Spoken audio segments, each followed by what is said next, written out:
¿Juráis o prometéis acatamiento a la Constitución y al resto del ordenamiento jurídico? Padrinos y madrinas, ponerles las togas.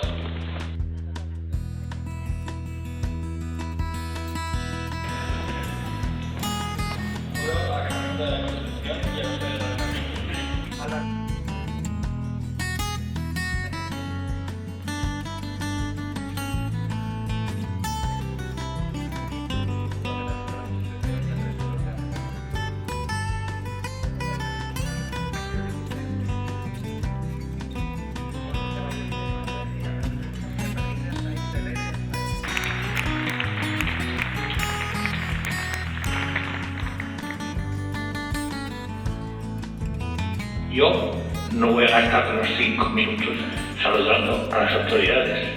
Llevamos el que menos más de 60 años de ejercicio. Yo puedo deciros que soy octogenario y abogado en ejercicio.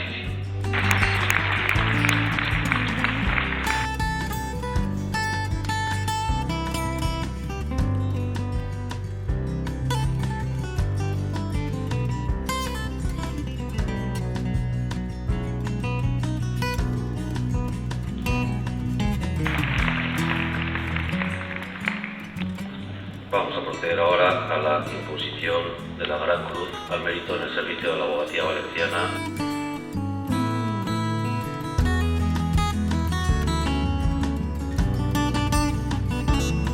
Sin un ejercicio libre e independiente de la abogacía, no hay un Estado de Derecho.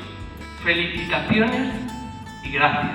Para finalizar, nos va a dirigir unas palabras doña Gabriela Bravo. Cualquier persona que viva en esta comunidad tiene claro la gran trayectoria y el gran papel que esta institución desarrolla y en favor de todos aquellos que demandan tutela judicial efectiva.